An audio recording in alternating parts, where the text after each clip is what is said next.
Hi, my name is Flip Awesome Aguilera, and welcome to WEYT, the show where I find interesting people just like you and discover what's going on between their ears. Now, let's get to know one another. Today, we are on our next episode of WEYT, or What's Engaging Your Thoughts, and the mantra for today is, in life, you might not find a cure, but you can always allow yourself to heal. Take that with you as you listen to this episode and fit it in your life however you can. So today, as you can see, I have a nice, bright, smiling face.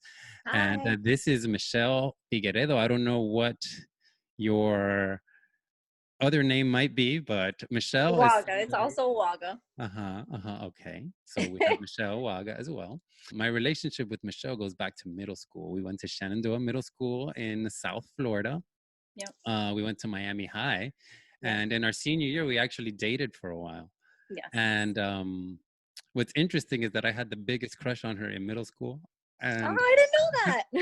now you see? You just never know what you're going to find out. And for me to live out that crush, I guess I'll say I'm grateful for that now, for sure. Yeah. That's how I met Michelle. That's how she's been a part of my life. But it's been a while since we've spoken, probably since about high school. Yeah. So Yeah. I'm sure lots has happened since then. We both are parents. We both have we have kids.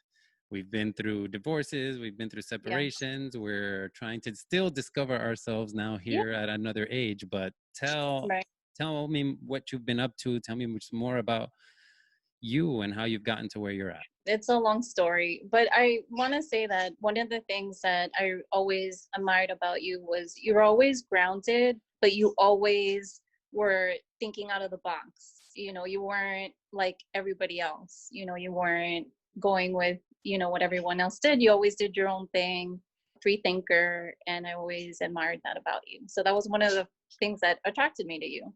Awesome. Was you weren't like everybody else. Thank you. I appreciate all of those kind, fantastic words. Some of my friends would say I'm a bit of a narcissist. I'm going to take that and be super humble with it. But you now are, you're a nurse. Yeah. During this whole post-COVID world, you live in New Jersey.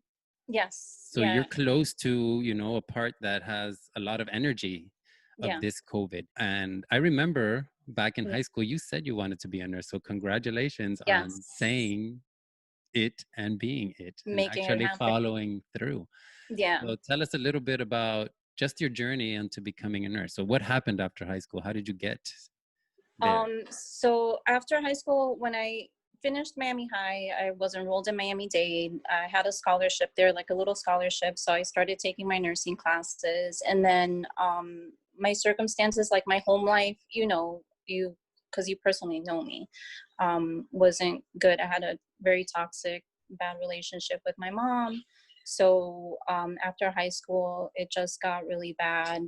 We ended up having like a huge argument, and I had to get away. So I had a distant relative that lived in New Jersey. I reached out and I said, I really need help. I just wanted someplace, get away and kind of like get my mind together.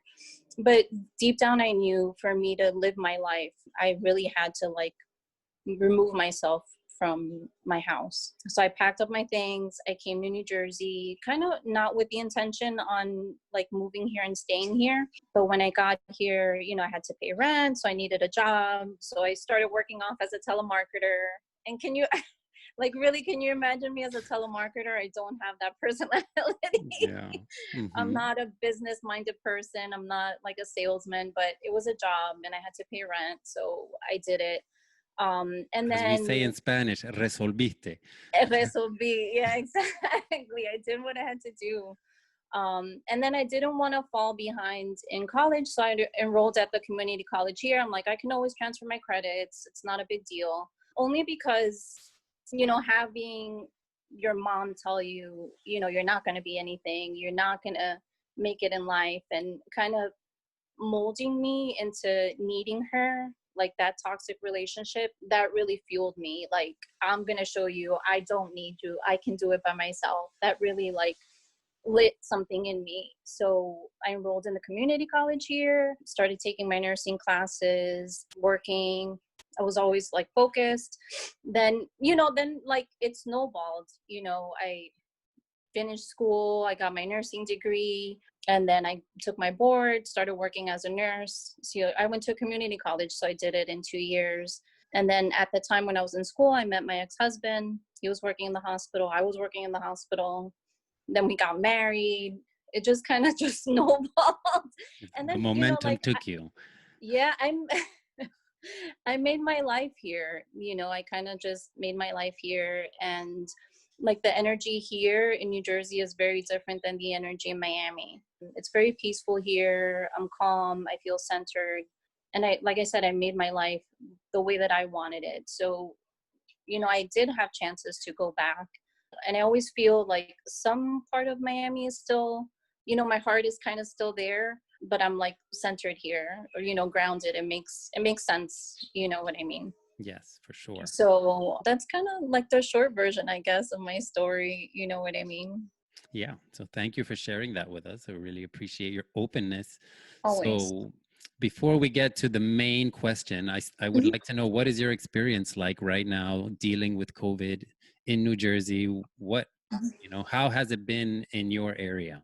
I would say I live in Middlesex County. In terms of like how bad it is here, we're probably like fifth, in terms of like the counties, in terms of like the deaths we've seen, it's about fifth. I work in a level 1 trauma hospital. It's a busy hospital. It's also a college town, so the state university is in Yeah. that town. It's a very diverse town. A lot of indigent people too. Like a couple blocks from the hospital, you can go and see like day laborers there. So one of the things that I found, you think about like, you hear things like bioterrorism, and it really makes you think like the population that I was seeing was really young Hispanic males. It was just unbelievable, the amount of young Hispanic males that I saw get sick and With COVID. die. Yeah, with Hmm. COVID and die. And how And fast did it, how did the curve come up? Like it was so fast. February and then March and So fast. It was like unbelievable. I actually work in Open Heart. okay. We weren't one of the first units to transition into a COVID unit because we deal with, a very vulnerable population. So they weren't mixing the COVID patients with the Open Heart patients. So they were in other areas of the hospital. And then within a month, like the volume just increased so much and so fast that they closed our unit and they made it a COVID unit. And I really wasn't expecting it for it to happen that quickly. And then when it got to us, it was really like late March, and I would say for 2 months it was like really intense. Well, we are 2 months later. This is May. Yeah, it was scary in the sense that things were changing day to day, minute to minute. And then, you would see things on social media, and you would see things in the news, and you would try to follow the CDC, and then the things you were doing at work weren't necessarily in line with what you were hearing. So it's kind of, you were always doubting and guessing, like, am I doing the right thing? Am I protected? That was really my biggest fear, was me getting other people sick, Yes. unintentionally. That was my biggest fear, my kids or just people in the community in general. So it was really scary, to be honest. And like I said, it just happened so quickly, and the amount of people, it was like you were in a hole and you couldn't like dig Yeah. yourself out. As soon as a bed would become available in our unit, they were just filling it up again with patients. And the way that I'm used to practice nursing and the way that we were doing it, it's like everything you knew kind of like went out the book. Yeah. They were telling you, try to protect yourself, spend less time at the bedside. And really, it goes against your nature, to, Yeah. you To be have a someone, caretaker. yeah, to have someone dying, not able to breathe, which is like the most horrible Yeah. way you can possibly die, is not being able to breathe. Spend less time at the bedside. And it's like, how do you do that? Yeah. Like, it goes against everything, And when as there's no family member around, right. yeah, you are Yeah. it. Hmm. Yeah. it was really difficult. It was hard to hear things or see things like on the internet, like you're a hero. And when you go to work and you have those moments, it's like I felt nothing of the sort. I felt like I could have done more. I felt like, how can I be a hero when I see these people suffering and their families aren't there to support them? They're completely by themselves. It was so challenging. And the amount of people that I saw die, and even in the hospital, not necessarily even in my unit, was just unbelievable. You can almost relate to people that have been to wars, kind of circumstances that is just things that you can't wrap your mind around. You can Yeah. hear about it in the news, but when you're in it and you're seeing it and you're seeing people dying by themselves, it's like it was horrible. It was really a nightmare. A lot of times I would use my phone, Yeah. FaceTime families, things like that, because I can't imagine just that moment, somebody dying and not having that closure of like saying goodbye, or like just seeing them one last time, is just like, I can't imagine living with, a person living with that for the rest of their life. And if I had the opportunity to give them that, I mean, why wouldn't I? You know what I mean? It was like Well, something. that's the part that makes you a hero. Oh. That's the part that in the face of it all, you still are having compassion and you're having empathy and you're doing the best that you can as a human, right? Because, Yeah. you don't have to be doing what you're doing. Being a caretaker is an extremely intense Yeah. profession to be in, and it Yeah. takes a lot. It takes a lot. So Yeah. two questions that Yeah. popped up while you were saying that is, what are they doing for the testing when it comes to the frontline workers? Well, now, actually, within the last 2 weeks, we transitioned back to open heart because our numbers, the hospital that I work has about like close to 700 beds. And I think we got to close to like maybe 300 COVID patients. And then now the numbers are much less. So they're trying to get us back into normalcy, whatever that is nowadays. Our director for our unit, she made us get tested before we went ahead and transitioned back to open heart. So we had to get tested for COVID and antibodies. Okay. So we had to do the swab, we had to do a spit test, and also blood work. And I came back negative for everything, COVID negative and also antibodies, which means my body didn't build an Yeah. immunity, which means I wasn't exposed. Or your I think genetics just don't. Your genetics just like, I don't want that. which made me fearful, when I saw like the amount of Hispanic people that were affected. It made you like, oh my God, Yeah. a little bit fearful. I saw pregnant women. I saw we had two pregnant patients. We had one pregnant lady. She was 41 and she had an emergency C-section. The baby was like 28 weeks. So she had to have an emergency C-section, deliver the baby, never got to see the baby. Ugh. And she was actually interviewed by CNN, and it's like, I just like it's just unbelievable. The stuff that I Yeah. saw and experienced is just unbelievable. Well, to your point, you basically are going to begin to feel what it's like when soldiers are out on the front lines. Front lines are front lines for a reason, because they're just an intense place. Right. And are they already putting any steps in place for when it comes to PTSD or things you can do to try to help navigate the mental health aspect of this? Yeah, even throughout, they offered like telemed, like psychologist support and things like that. Just yesterday, we got an email, kind of like emotional support. Even now, going to work, we don't have COVID positive patients on my unit, but we're all still fully with PPE, the Geared up. N95, yeah, N95, surgical mask, the eye shields and hair nets and everything, just because it's still in the hospital and it's still there. We're still taking the precautions to protect ourselves and, the people that we come in contact with. Awesome. So, funny enough, my dad is also a cardiac Yeah. open heart catheterization tech type of person. It's How's he funny that doing? he's doing fine. He's still basically doing heart stuff. And the thing Yeah. is that he works at a more upscale, ritzy hospital Okay. where they'd have some COVID stuff, but it's Right. mostly, just people that have insurance. Right, right, right, right, right. It's a lot more kissing ass than, Yeah, Yeah, there's nuance and complexity to all of it. Thanks for sharing all of that. There's going to be a lot to unpack as we yeah, get further away from, the actual moment yeah, itself and start to learn and grow from the moment. right, And humans only really learn if getting their heads hit up against the wall. So I hope right, that we use this moment to right, really help, our frontline hospital workers so that we yeah, be more prepared, because this is not going to be the last time something like this comes right, our way. We've been lucky for a long absolutely, time, yeah, and now it's time to learn that we need to have some preparation in place. So at least I hope we right. can get that out of this whole thing. I will try to live my life as that example and cross my fingers and hope other people do it too. Yeah, that's the hard part when I see things on social media and stuff. And it's hard for me to understand how people can't see things aren't going to be the same. Yeah, I just like feel like they're not, you what's going to know, be the new normal. right, Hmm. right. And I feel like some people aren't taking, precautions to protect themselves and others.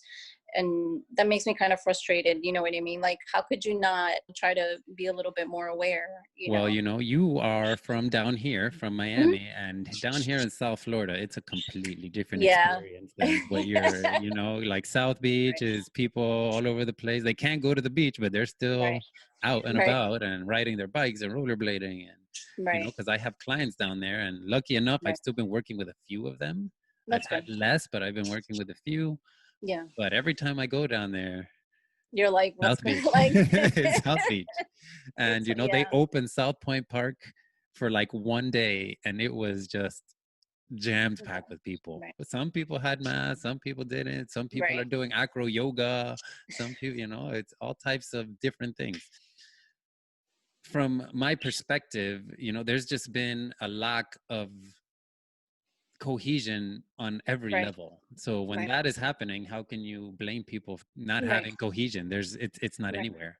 There's no Yeah, example of it from right. leaders on any level, on any Right. level. And it comes from I think it comes from leadership. If you have a strong leader that makes sense and people can follow and has a clear direction, then I feel people are like, okay, let's Yeah. do this. But when there's sadly like the culture of the nation isn't a unified one. It needs So it needs a little waking up. yeah, But like even in absolutely. Miami itself Right. is doing something different than Miami Beach. Yeah. Right. And Broward County is doing something different than Dade County, and it's like Right. it's just all these different things. But Right. again, we'll just sit, and like I've been saying, we'll sit and watch the Netflix series unfold in front of our face. I'm lucky enough in the sense that I've always been a loner. So social distancing for me isn't that difficult. I'm an introvert, so I always find my energy within myself. You know what Yeah, I mean? So I'm yeah. okay with being by myself and my kids. actually Perfectly fine with been that. it's actually been a little purifying, it feels, Yeah. to just Yeah. not have to try to figure out, oh, where are we going to go, and Right. who's this dinner we have to go to, and the Right. next meeting that we have to be. It's been nice to just do Absolutely. yoga every day in my living room. Yeah, yeah, it really has brought it back down to basics. And I've seen that in my own house where I feel like I don't have that stress being a single mom, trying to rush, like get the kids to school, come on, we gotta go, and then they come home, come on, let's do your homework and eat. Yeah. Always time on your mind and those kind of things. And to be honest, like I'm really enjoying it. We do things at our own pace, you get the work done. It's been a real nice change of pace for me. I'm really enjoying it. All right. So next we're going to transfer to the actual question that this show is based on. But before we do that, I want you and me to do something at the same time. We're going to take a deep breath. Are you ready? Yep. 3, 2, 1, inhale and exhale. So now tell me, what's been engaging your thoughts? Recently, I'm trying to get recentered and refocused. Things have been changing all around, and trying to keep some normalcy within my house, within my environment that I can control. Because at work, everything is kind of up in the air Chaotic. and changing day to day and minute to minute. So just trying to refocus myself and trying to be put my best self forward so that I can give of myself Yes. to the Yeah. people that are around me. That's really been my focus now. So pardon the bad pun, but you're trying to put your mask on first before you can help others. I like that. Yeah. So what is what's the number one thing you've been doing to try to be more centered? I find that for me, I pray a lot, to be honest. I really talk a lot with my kids just to get their perspective. My kids are 11 and 9. And what is They're, their perspective? they're very aware, I feel like, in touch with themselves. And they usually tell me that I need to take care of myself first. Funny enough. Yeah. Well, it seems like you're doing a good job with Funny them too. enough. That they want to take care of you. Kids keep you honest and they're going to tell you straight. So, Maybe and not sometimes, but it's because they want something. But they're still it's unfiltered. yes, So, that's a much better word, unfiltered. and I feel like in a way they're sort of a reflection of me. I want to see what they're thinking and where they're coming from. I feel like they're not jaded by experiences yet. You know what I mean? Like I have. So they have So a different perspective. both of us being parents, how do we get them ready for the jadedness? Because it's coming. It's not that we can't, because, Absolutely. I always think to myself, I need to prepare the best I can, prepare them Absolutely. not to not go through things, but to accept that things are coming Absolutely. and bring it, bring Absolutely. it. Right now, to be honest, I'm trying to do the best that I can, obviously, but I'm trying to give them a good foundation. I go back to faith to start to understand that there's something bigger than us that guides us and gives us a kind of like a guideline of how to live your life as a good person. If they change their mind in the future, as long as they understand that this life and this world, it's bigger than us. We just have a very little part, and if you can do something with your life to help other people or make it better than when you weren't here, then I feel like I've done my job, and so have they. You know what I mean? Well, to echo what you're saying there, that's part of the foundation of making this show is to, number one, for us to listen to each other, listen to each other's stories, and try to do it without, putting other people down. Just listen first, because you just never know where somebody's coming from. Sure. And the reason we want to do that is so that if people feel heard, they're going to be willing to be more open to challenging themselves to do more things.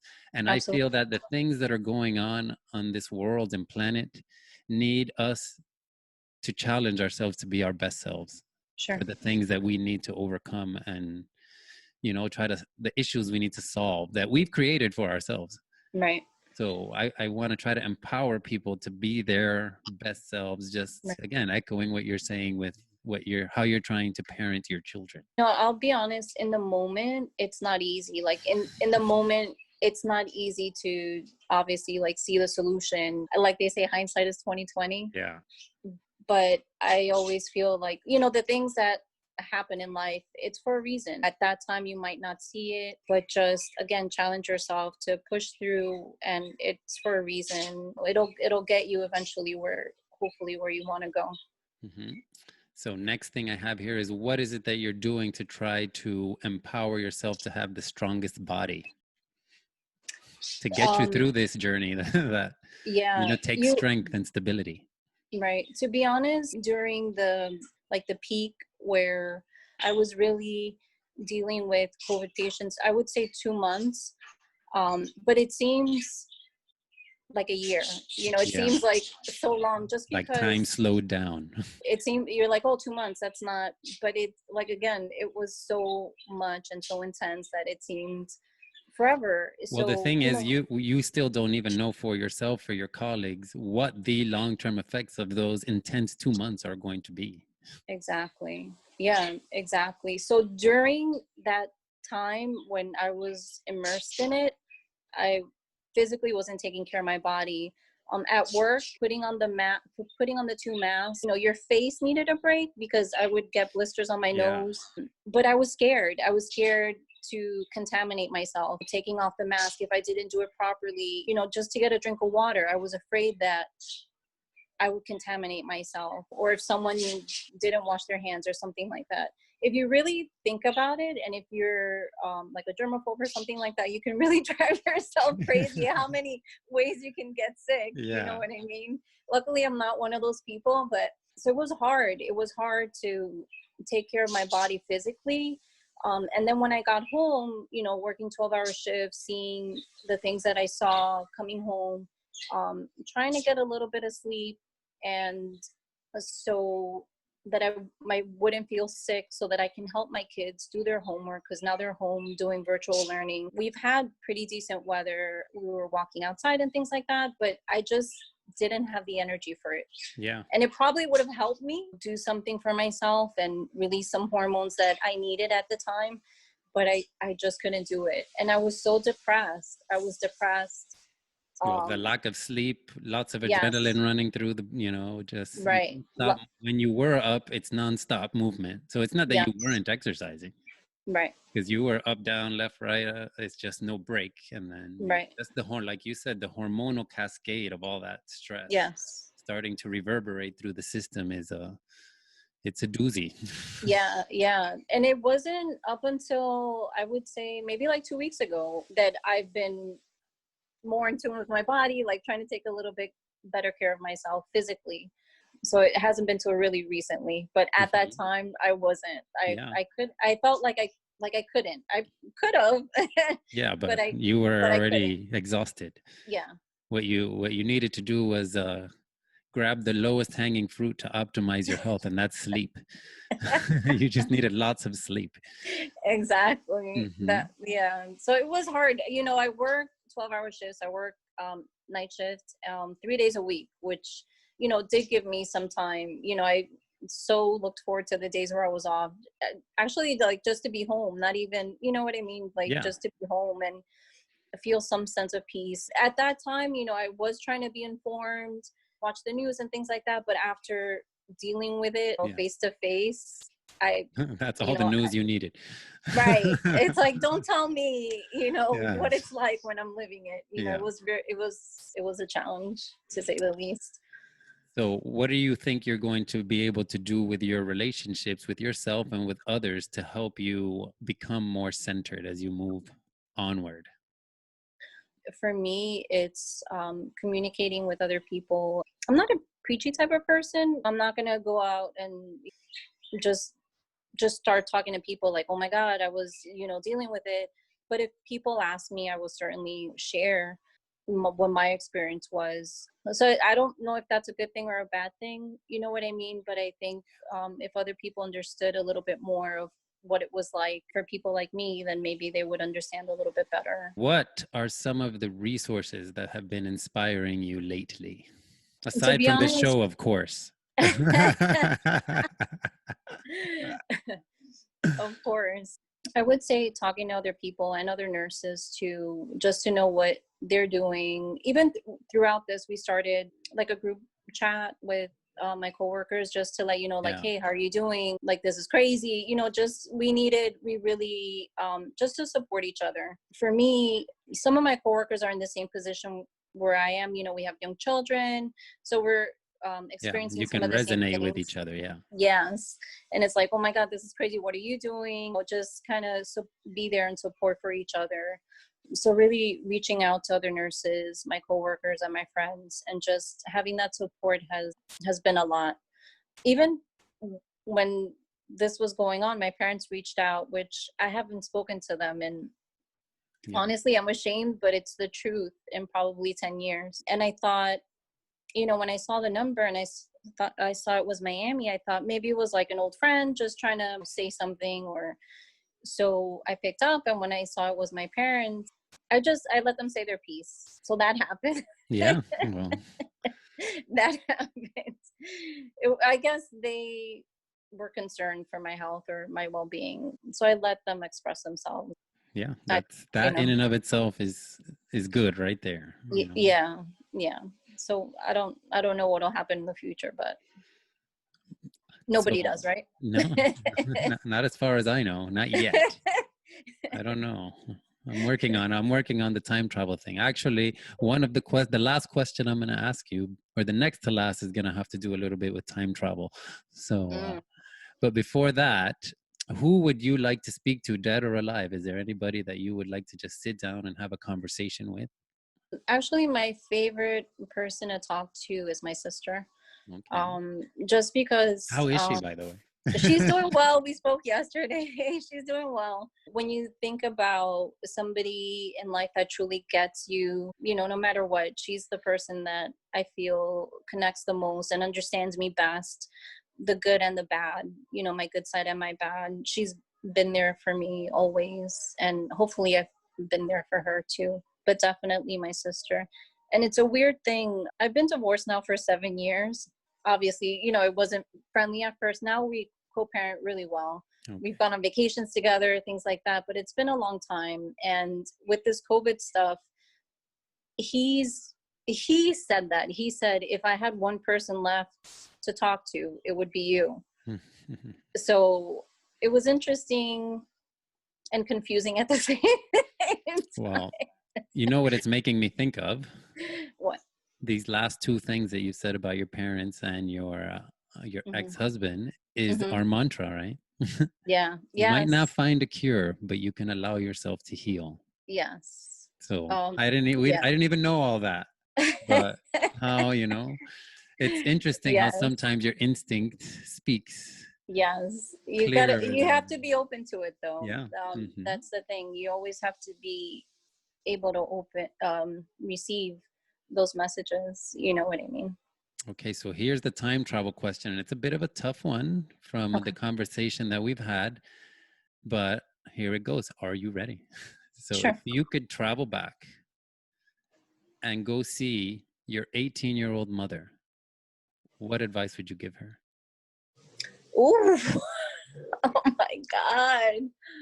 Oh my God. If I could see my If 18-year-old you year were old a mother. time traveler and you can go back to your mom when she was 18, what would be like if you can just tell her one, just one point?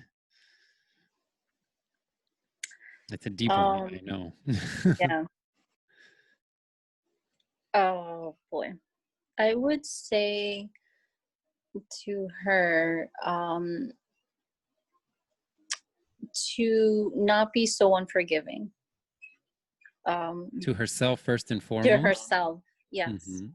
To herself. And I think that with that, it'll allow her to be more loving again with herself, with And she has others. her love mask on first, then she's free Yeah. to. Yeah. Yeah. Wow. You threw me for a loop on that That's why, one. that's the thing, is that on that question, I never know which person I'm going to ask. It always comes up through the conversation itself. So I That, never know who I'm going to fill that in, but it's a wow. question that I like to ask. That's a lot. And then the last one here is, are there any questions you would like to ask me? I know you're well, but I want to know how you're doing. Let's see. So, how am I doing? When it comes to my mind and body, since Yeah. I have the template here of all the things I want to talk about, I think that is where, thankfully enough, I have my riches, right? Hmm. Like my mind is good, and Yeah. it's not from lack of trying to destroy it when I was younger, from the lifestyle that I led. But I practice. I've taken this COVID time to really hone in on meditating. It's probably the first thing I do every single day, just to, Nice. like they say, I want to get the things that I feel are the things I want to build upon. I want to just get them out of the way as soon as Right. I can. So if I don't have a client, because I have had a handful of clients that have Okay. continued to work, so if I don't have one, first thing I do, meditate, and then journal right after, Nice. back to Nice. back. And then the next moment that I have, every single day I've done yoga. Nice. 3 times a week I've been working out, Yeah. and I've been riding my bike maybe once or twice a week. Yeah. So there's lots of movement. Right. And what's interesting about that is that when I got divorced, which is, divorce is it's a disruption. Yes. Yeah. And there's so many ways I could have gone after my Right. divorce, but Right. the way that I went, because of the lifestyle that I led before, which was the party lifestyle. A lot of people get divorced and it's like, hey, let's go party. But Right. that's what I was doing already. So Right. I couldn't get away there. Right. And I went to riding bike. And it's Nice. interesting that during this time, I've found myself getting back into being physically, I guess, a physical meditation. Right. Now, when it Is comes, that yeah. what you find when you're physically active? Like you're more connected with your mind, or? Well, what I've realized is that at least more, for me, at least more in the mountain biking, Mhm. if you are not present when you're mountain biking, for lack of a better term, you're going to F yourself up. Right. So it's a Right. forced presence, because if you Right. start, your mind starts wandering, Right. so you're going to wander right It's into a not tree. gonna. Right. So you have to be in it. And, Gotcha. when I got divorced back in 2008, last time that the United States, now it's the world, but the United States was going through a crazy time. I was going through a crazy time too. And Personally, yeah. yeah, and I didn't know it back then, but those were the seeds of me becoming aware, is just going and riding that bike, because it Wow. forced me to be aware, even though that was not my intention back That then. wasn't what you were looking for, Yeah, I right? was Right. just like, it was just a good Something to place do. to, well, it's very physically demanding. Right. And if you're doing something that's that physically demanding, what you're not doing is like, oh, this sucks. And you're not thinking about any of that. You're No just pity party. Yeah. no pity party. And Right. then when you're done, you're tired. And when you're tired, you sleep. You sleep. And you do Exactly. all the things that you need to do to be healthy. I understand. So Yeah. I've been doing a lot of that, Wow. and it's just happening naturally. And That's good. it's what I do for a living. I'm in the Right. holistic space. Started off as a Right. personal trainer and all that. And people think, oh, well, it's easy for you now. And it's like, no, no, no, I have to Right. plan to do these things. Right. And when I start them, I have that same voice that's like, do you really want to do this today? Right. But once So I you hear that struggle with that voice, too of course, sometimes. Yeah. of course. But the second I hear that voice, that is the catalyst to get off my ass and do it. You squash it. Because Yeah. it's like, I don't want that person to grow Right. in me. Right. So it is, I actually feel it. It's like, oh, you're there? get on that mat. Let's go. So I don't have that. I go through it's kind of like a ebbs and roller flows, coaster. ebbs Yeah. and flows. Yeah. So now recently that I'm not in it, that now I'm taking better care of myself, being more active and things like that. But I Um find that putting it in my calendar, and it's oh, like, okay. like, and when I look, oh, I'm supposed to meditate now. It's left out of my choice now. It's in my calendar, which means it's something I Gotcha. need to do. And I'm a very calendar driven person. Nice. Everybody works off the patterns that they develop for Absolutely. themselves. So this Absolutely. is just the pattern now I've been doing for 10 years.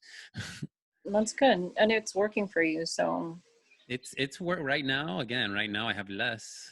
right. So the finances are questionable long Sure. term if it stays this way, but Sure. all I can do in my mind is try to put out value. If it Sure. comes back to me, wonderful.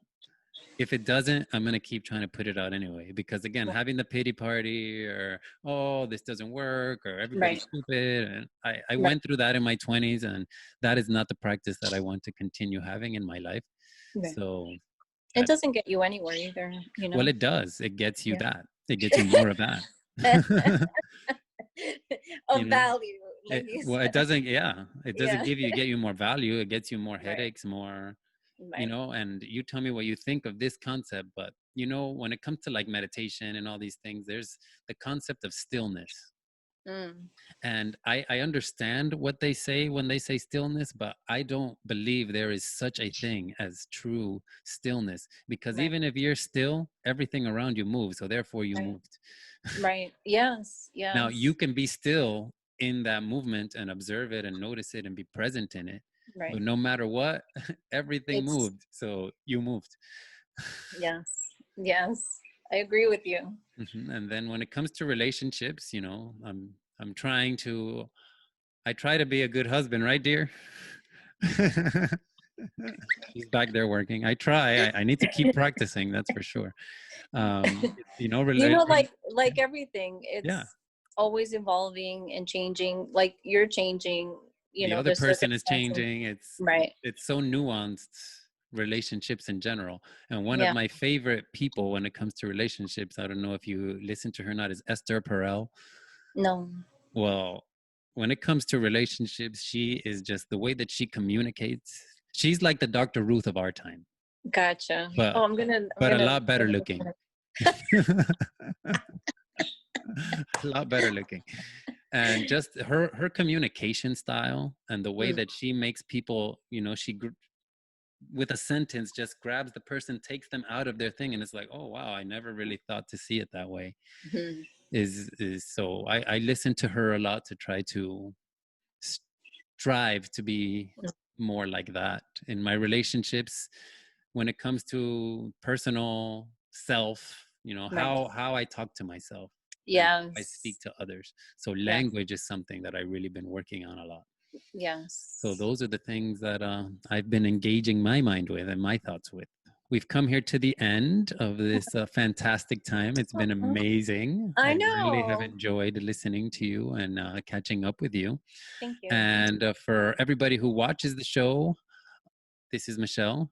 Thank Hi. you. Let's all say a big thank you to her for all the things she's doing. And she loves spreading hearts. If you go to her Instagram, there's always just random hearts that she finds in the world. And I Yeah. love that you do that. So keep doing it. Thank you. Thanks. And you can find more of WEYT on Instagram, and it's WEYT. It's a WEYT. It might be WEYT Show on YouTube. I think it's Okay. WEYT Group on Facebook, and those are the places that you can find the show. To close it, I'm going to say the same thing that I'm going to make this the mantra of the end, and that is, time and attention are the greatest gift that we can give to each other. So until next time, spread more peace, love, and smiles.